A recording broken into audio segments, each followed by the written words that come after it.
Welcome to Rakkamma kitchen. இன்றைக்கி Rakkamma kitchen மழை காலத்துக்கான ஒரு ஸ்பெஷல். மழை காலத்துக்கான வாத்துக்கறி குழம்பு செய்கிறது எப்படின்னு பார்ப்போம். மழை காலத்துக்கு இது நல்லாயிருக்கும்.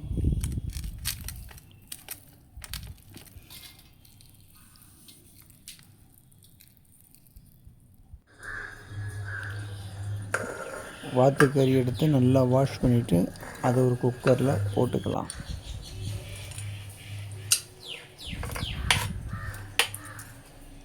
நல்லா மஞ்சத்தூள் போட்டு நல்லா வாஷ் பண்ணிக்கோங்க. வாத்துக்கறியை குக்கரில் போட்டுக்கோங்க.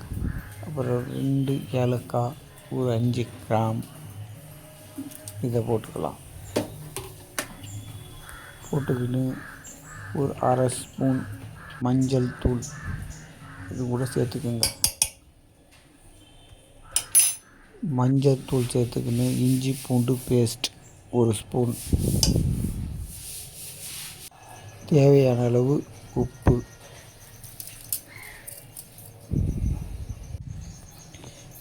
ஒரு பச்சை மிளகாவை 2ஆக கட் பண்ணி போட்டுக்கணும். கறி நனைகிற வரையிலும் தண்ணி ஊற்றிக்கங்க. குக்கர் போட்டு மூடி வச்சு ஒரு 3 விசில் வரட்டும். முக்கால் பதம் வந்தால் போதும். அப்புறம் பட்டை, ஏலக்காய் இதை எடுத்து நம்ம நல்லா நுணுக்கிப்போம்.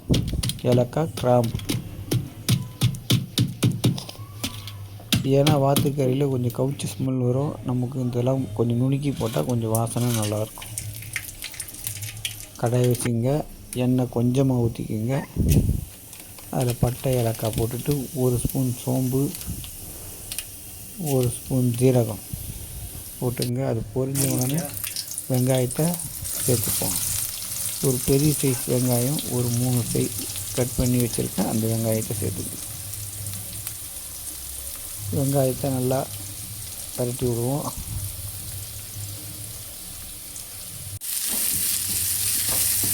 வெங்காயம் நல்லா கலர் மாதிரி வந்த உடனே நம்ம தக்காளி ஆட் பண்ணிப்போம்.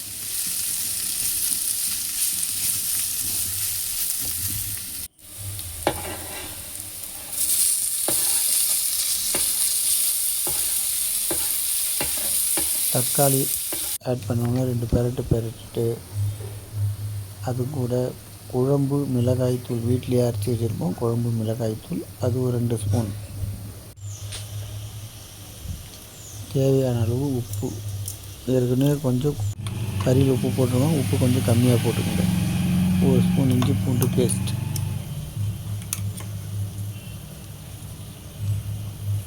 போட்டுட்டு நல்லா கொஞ்சம் வதங்குவோம்.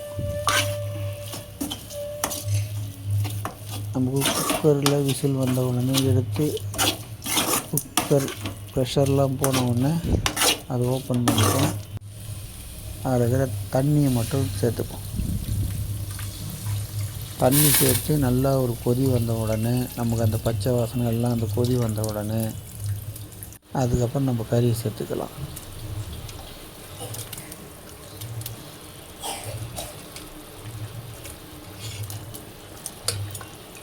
கறியை சேர்த்துட்டு இது 3/4 பதம் வெந்திருக்கிற கறி ஒரு 1/4 பதம் நமக்கு குழம்புலேயே நல்லா கொதிக்கணும். இந்த நம்ம எல்லாமே இதில் செட் ஆனோம்னா நல்லா கொதிச்சிடும். நமக்கு நல்லாயிருக்கும். நல்லா கொதித்தோடனே வாத்துக்கறியில் எப்பயுமே எண்ணெய் நல்லா பிரிஞ்சு வரும். வாத்துக்கறியில் கொழுப்பு. அதனால தான் நம்ம கொஞ்சம் எண்ணெய் கம்மியாக ஊற்றிக்க சொன்னோம்.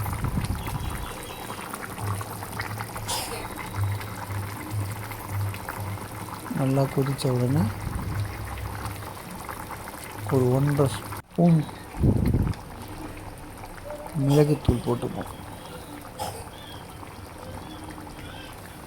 போட்டு ஒரே ஒரு பெரட்டு, அது கொதிக்கக்கூடாது அதிக நேரம்.